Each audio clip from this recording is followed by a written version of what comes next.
Cooper Flagg really can't shoot three-pointers so far this season. Should we be worried?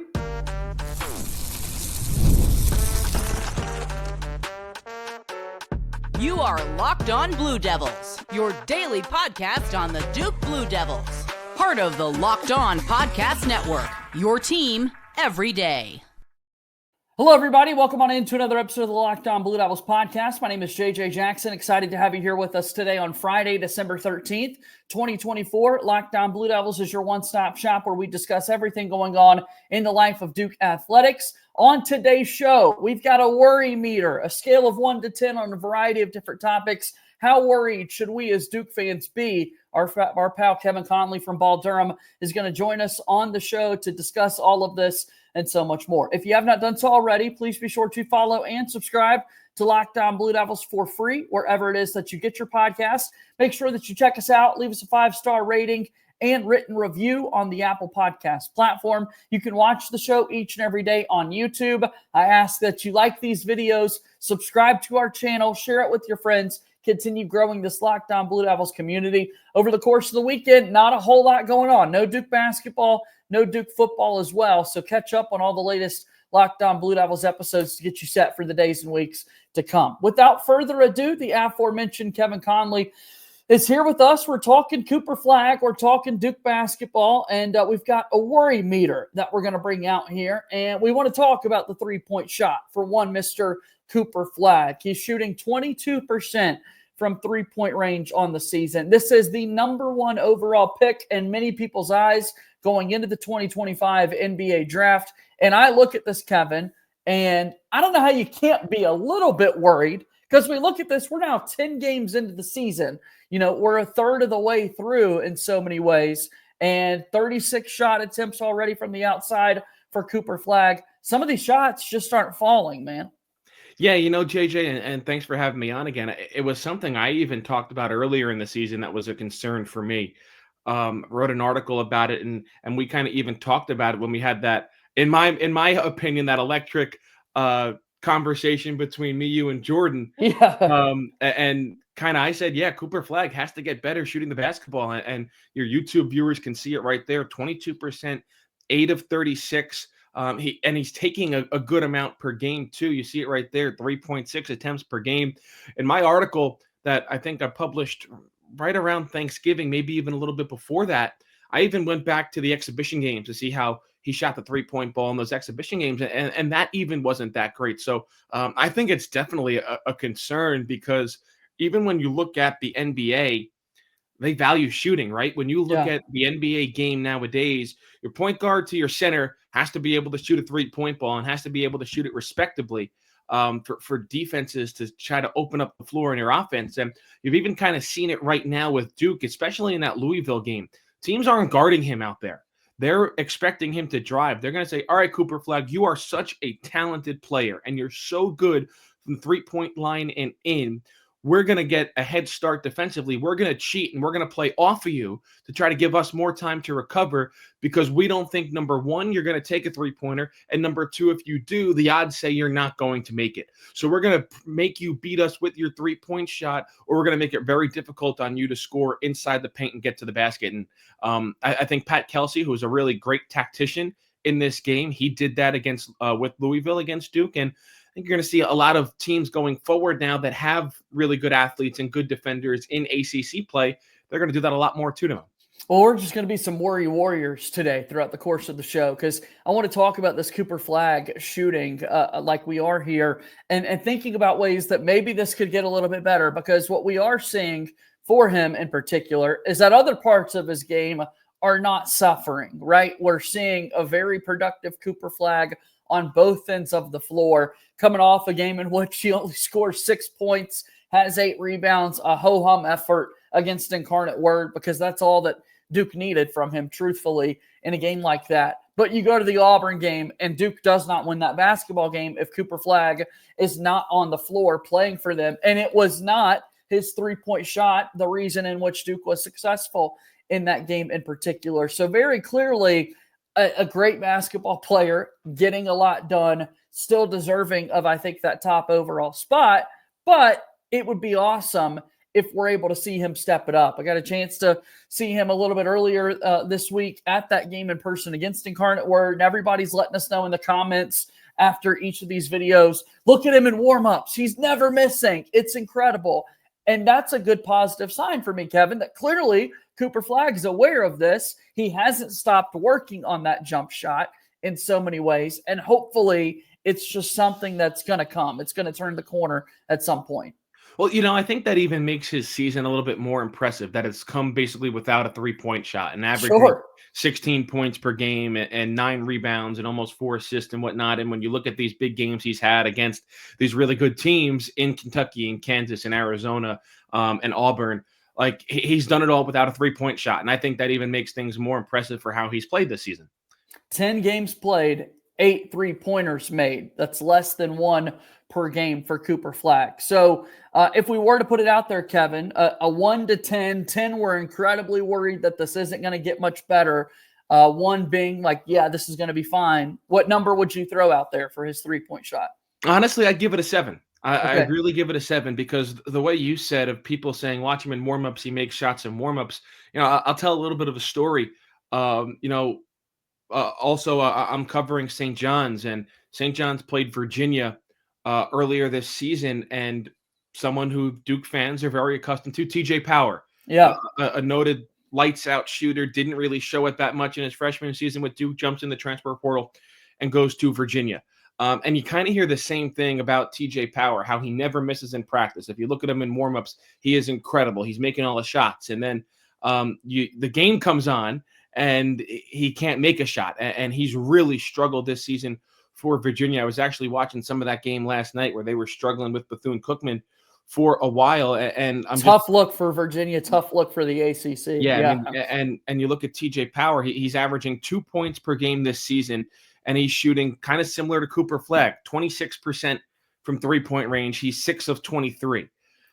So I don't know if it's just something when the game turns on, if it's you're getting pressured or you're getting rushed or you're getting a little bit too excited to let it fly, or there's something in your mind.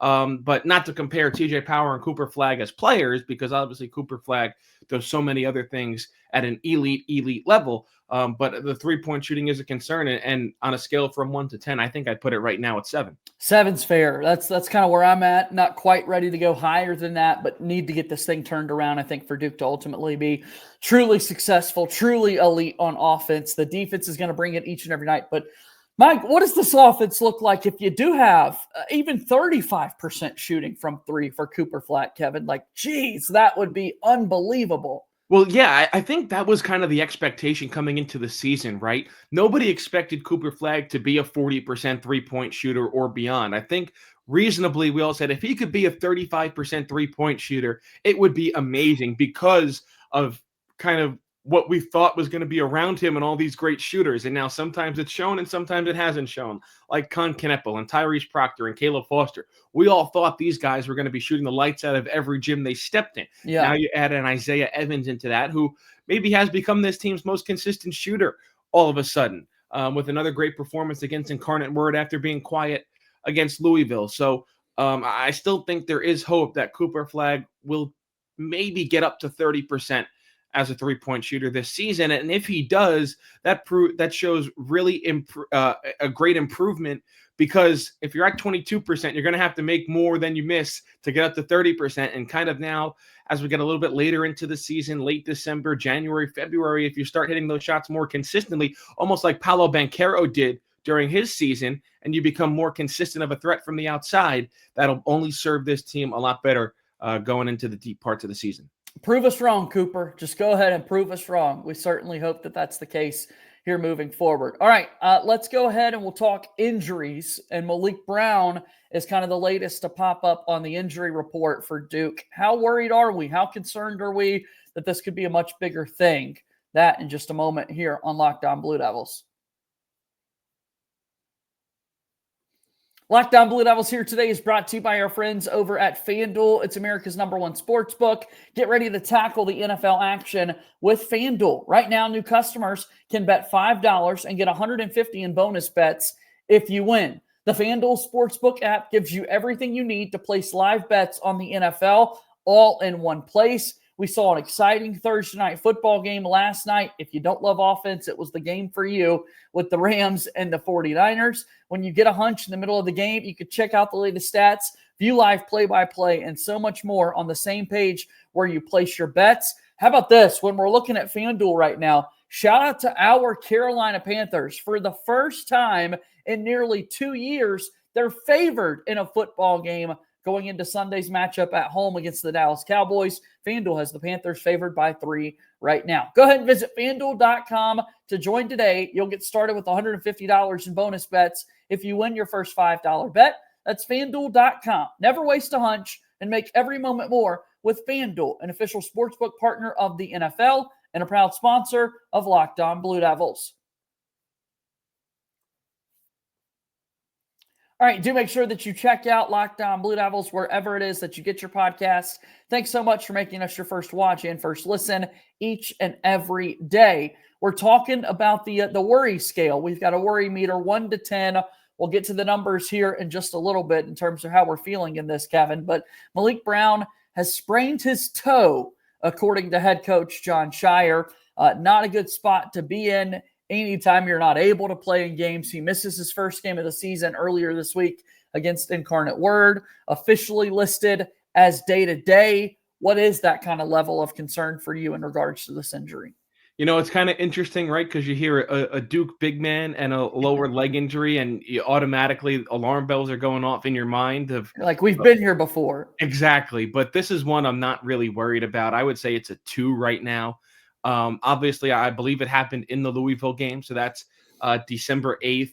You didn't need him against an Incarnate Word. You're not going to need him against a team like George Mason. So you really want him back on the floor on December 21st against Georgia Tech, and maybe even then, if he's not right, you give him that game because then you're off for another 10 days until you're back on December 31st against Virginia Tech. So I'm at a 2 right now, and I could even probably say 1.5 in terms of how concerned I am about this injury.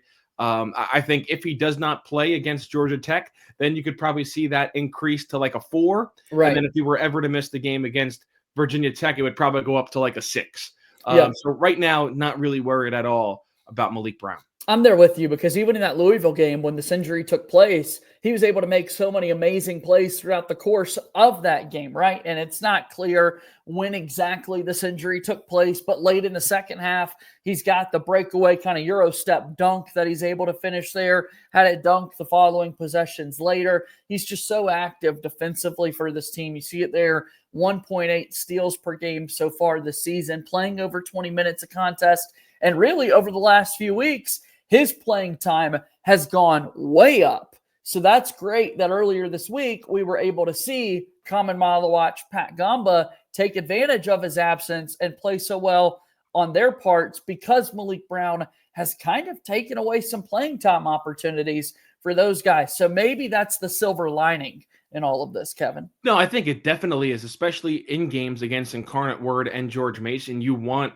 Common Malawach to play. You want Patton and Gaba to play because they're freshmen and you're playing teams that don't really have great big men and can't match up with the size. You want them to get rolling, and you really saw that from Common against Incarnate Word. And when you look at a player like Malik Brown, I mean, I even speculated immediately after that Louisville game, would he be in the starting lineup against Incarnate Word? And obviously that didn't come to fruition because he didn't play with the toe sprain. But I think it's a question when he does get back and is healthy, does he come back in the starting lineup, or do you still want Malawach in there for your size at 7'2" to start the game? But similar to what happened against Louisville, I think there was maybe one missed assignment or a poor box out from Malawach less than 4 minutes into the game, and Brown was already up off the bench and at the scorer's table getting ready to check in as a team sixth man. So that's up to Jon Scheyer and his preference. Does he still want to keep Brown in the same mentality as he as the sixth man and still getting up to 20 plus minutes per game? I don't think that's a bad necessarily way to go, but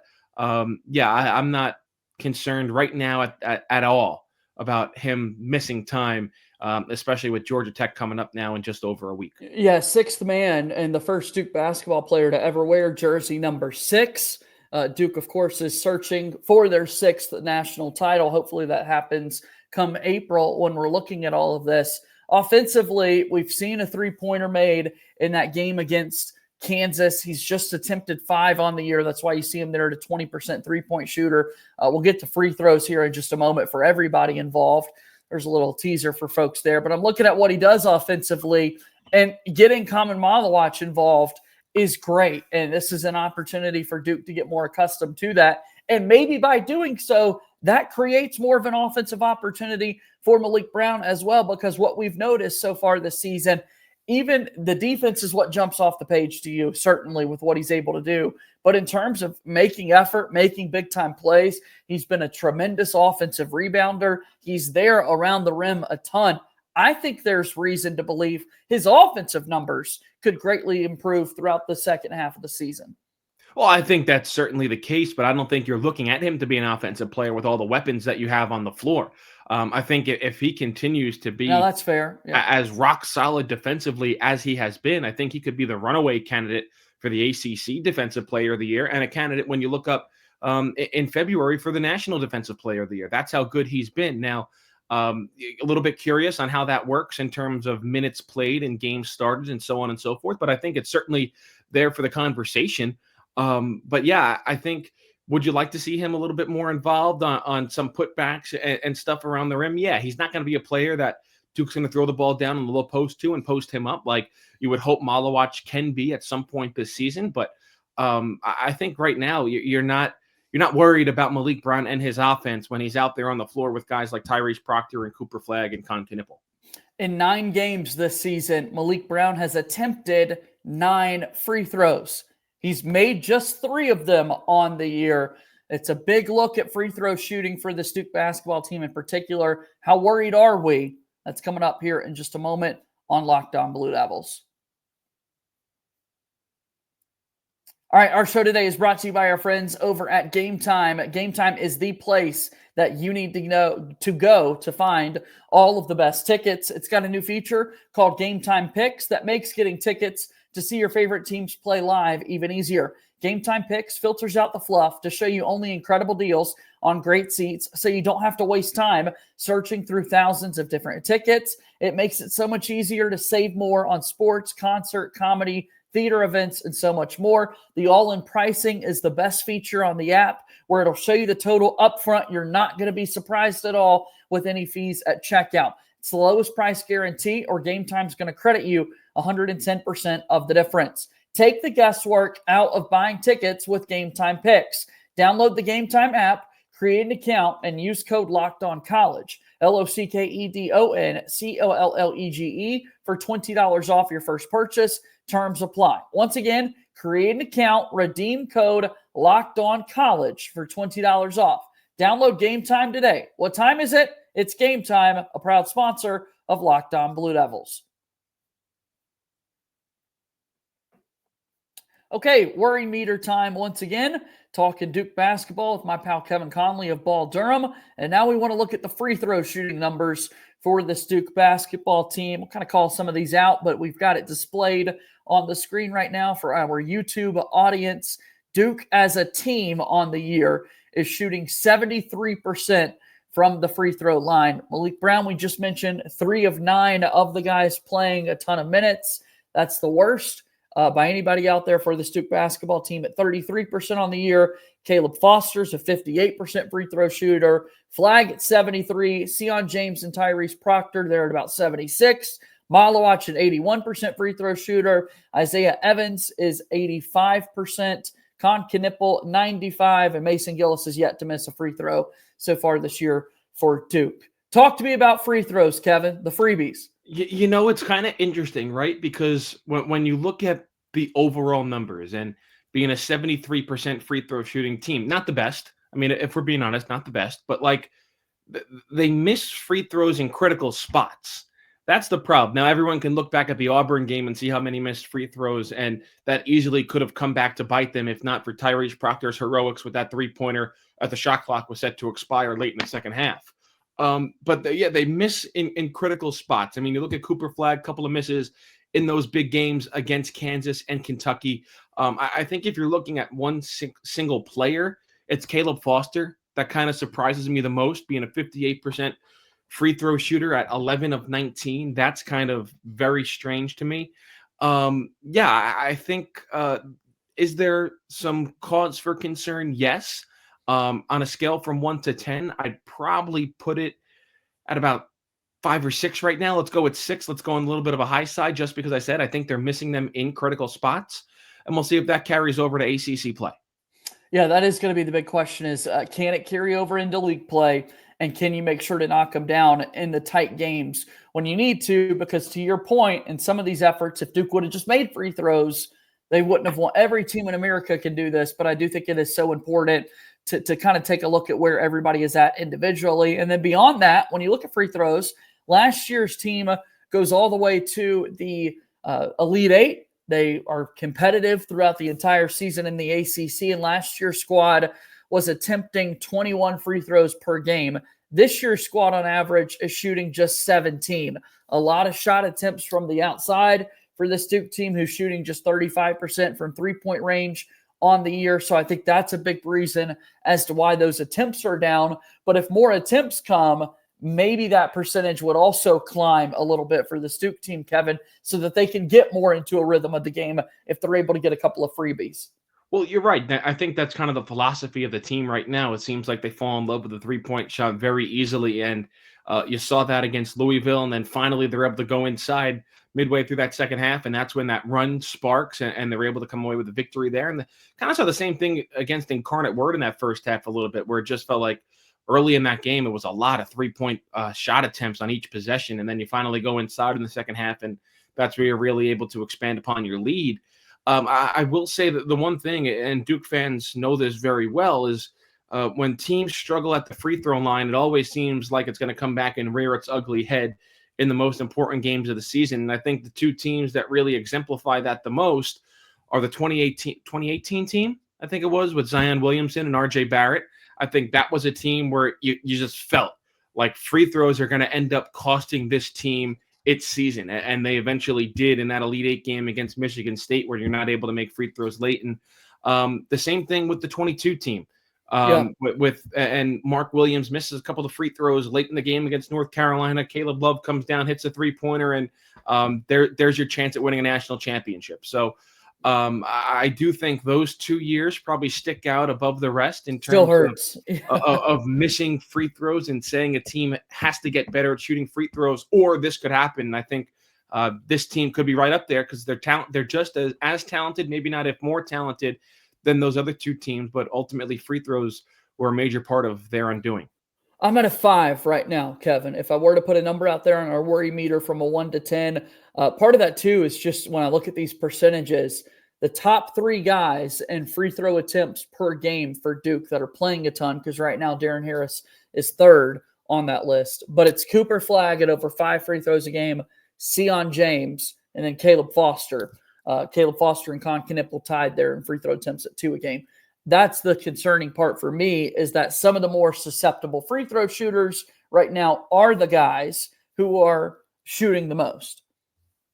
Yeah, I agree. And I think I'll just add one point to that, and something that we talked about really for almost 3 seasons now is Tyrese Proctor. And we wanted to see him drive the basketball more and get to the rim more and get fouled and get to the free throw line, yet he's only shot 13 free throw attempts so far this season. So I think that's still something you want to see a little bit more. Now, I think it could be a little bit different. Duke has a lot of guards in play, and necessarily point guard, shooting guard those roles might not be solidified yet, with Sion James now entering the starting lineup and Caleb Foster coming off the bench, and Tyrese Proctor staying out there with the starting 5 as well. But I do think Tyrese Proctor, who seems like he is a very good free throw shooter, has to get to the free throw line more. Give us a number on a 1 to 10 scale, Kevin. How worried are you about the team free throw shooting? I'll go with a 6 right now. I'll go a little bit higher than you. I'm going to say it's certainly a little bit more concern than split right down the middle at number 5, but not all the way up to like a 7 where I am with Cooper Flagg's three-point shooting. All right, the three-point shooting, Malik Brown's injury, free throw shooting. We want to hear from everybody. How worried are you on a variety of these Duke topics? It's fun to do this from time. We've got some downtime. Grand scheme of things, Duke's still the number 4 team in the country, an 8-2 mark, getting ready for what is a down ACC. Hopefully they're able to take care of business there and get set for a big March. In general, I'm not worried about this Duke basketball team at this point in the year. Would you agree with me there, Kevin? I'd be at a No. 1 or 2, honestly, if we're keeping that same scale. If people want big, overarching Duke thoughts right now, give me a 1 or 2 for this Duke team. Yeah, I'm not overly concerned. I would put it maybe 2.5. I think every team in the country that I've seen, even the elite teams, have flaws. And you're going to focus on those flaws more than you are probably the positives at this point in the season. And those flaws are certainly going to come out a little bit more in conference play when everyone knows what you're trying to do and how you're trying to do it. So, I think it's Duke's in a tough position right now because the ACC is not good. It has not proven to be good so far this year. So I think every game you're going to have that heightened sense of you can't lose to this game. This team's not very good, whether you're home or you're on the road. So, and conversely, every team in the ACC that might have hopes of getting an at-large bid for the NCAA tournament are going to go absolutely all out to try to beat Duke because they know beating Duke could be that resume-building win that gets them an at-large bid on Selection Sunday, because Duke really is that only resume-building type team the conference has right now, even more so than in North Carolina. So I do think that puts a lot of intrigue coming into ACC play just to see how Duke is prepared for getting every team's best shot. Because remember, this program knows it gets everybody's best shot every time it steps on the floor, but maybe this year even more so, just because every team needs to beat a team like Duke just to try to get in the NCAA tournament conversation. Kevin, tell us about Ball Durham and how we can support you. Over at Ball Durham, you can come read us every single day. Follow us on social media right there on the bottom of your screen, Ball_Durham. And then you could come read us by just searching balldurham.com into your web browser. We'll be sure to do just that. Look, it's fun to go through these worry meter scales with you. If people are looking for Duke athletics this weekend, they'll probably be a little worried with no basketball game. We've got some time before that football bowl game coming up, but that means plenty of more opportunities for people to go read all your work, Kevin. Absolutely. We'll be there every day for the people. Awesome. Kevin, we'll do this again soon. Thanks, man. Thanks, JJ.